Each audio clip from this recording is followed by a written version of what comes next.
السلام علیکم ورحمت الله وبرکاتہ. روزانه تاسو دا یو سوال را لګلې دی چې په جنت کې د حضرت آدم علیه السلام او حوا علیه السلام سره نفس موجود و او کنه که چرته نفس ور سره نو موجود نو د اولاد ته دا څنګه منتقل شو. نو الله رب العزت و قسم نفس پیدا کړی دی دا به موږ وضاحت کوو. ابلیس چې لا کله شیطان شوی نو دا هم د نفس اماره د وجه نه شو. ابلیس شیطان وګرځیدو د سجدې نه انکار وکړو نو د دې وجه نه د سره نفس موجودو.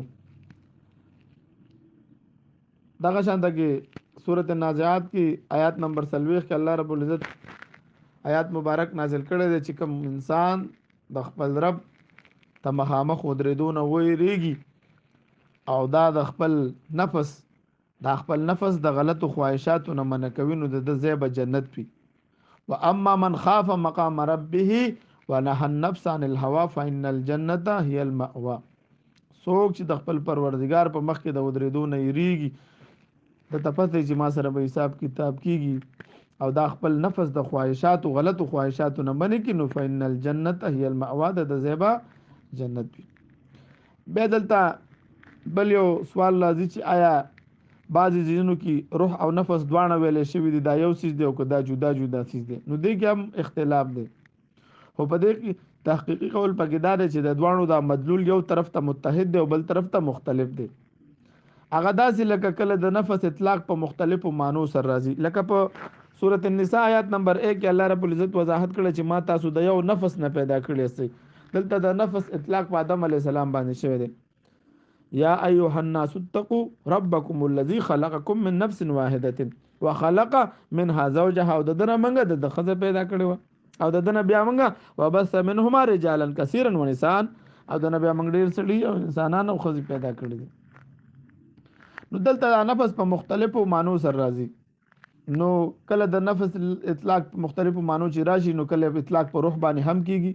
خو په روح باندې به د نفس اطلاق په هغه وخت کې کیږي چې کله روح په بدن کې وي نو بیا ورته نفس وایي او کله چې د بدن نه جدا شي نو بیا ورته روح وایي او کله د روح اطلاق په وینه باندې هم کیږي. له حدیث شریف کې راځي نبی له سلام فرمایي اذا مات في الماء اليسير ما ليس له نفس سائله.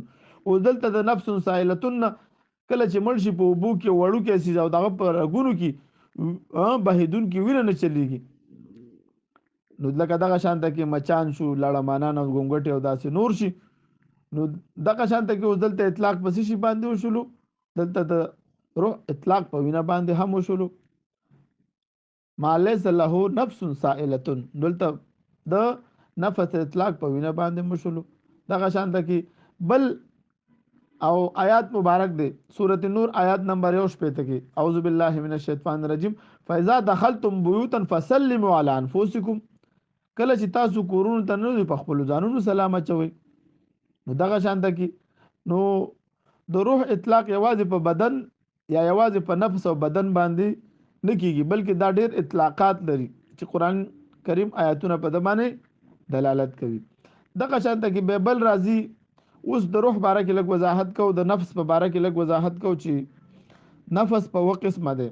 اول نفس اماره ده دویم نفس لوامه ده دریم نفس ملهمه ده څلورم مطمئنه ده دغه شانته کې بیا پنځم راضیه ده شپږم مرضیه ده او وم کامله ده.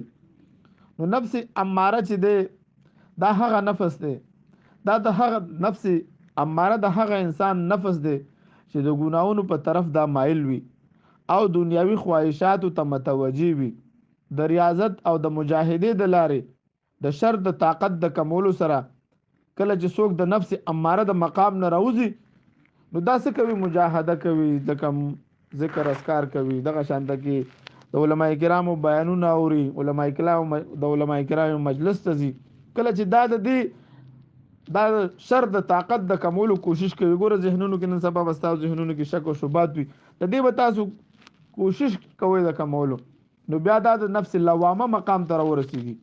کله چې دا دویم نمبر کې لفظ لوامه مقام ته ورسي نو په دې مقام کې پزړه کې یو نور پیدا شي کوم چې باطینی طور د هدایت باعث ګرځيږي. بیا نفس لوامه دویم مقام لري خو په دې مقام کې پزړه کې یو نور پیدا کیږي کوم چې د باطینی تور د هدایت باعث ګرځيږي. بیا کله چې دا نفس لواوه انسان څه ګناه وکړي نو نفس ملامت کوي. د کوم سره په خپل هم داسې ډیر شوی دي، موږ هم انسانان یو. نو تک وخت بیا به دا نفس بتا لوامه، دا نفس دا بتا ملامت کوي. او لوامه ویم د لوامه معنا هم د ملامت کون کې. نو الله تعالی په قران کریم کې هم د دې وضاحت کړی دی، ولا اقسم بالنفس اللوامه، او زه په ډیر ملامت کون کې نفس باندې قسم خورم. دا خو دوه نفسونه شو. دریم نفس چې دا د ملهمه دی. نو د دې چې کله انسان د ملهمه مقام ته ورسیږي نو د دې پزله کې د نیکی او تقوا سره رغبت پیدا شي. دی وخت به دا څه کوي، دریم مقام ته ورسیږي نو دی وخت د نیک کارونو سره دی سره الله رب العزت دې د ټولو مسلمانانو د نصیب. سلورم نفس مطمئنه ده. دا نفس به د هر قسمه غلطو خصلتونو نه الله دې موږ له مطمئنه نفس راکړي. دا نفس د هر قسمه غلطو خصلتونو نه پاک وي او دا په حالات د سکون او اطمینان سره وي.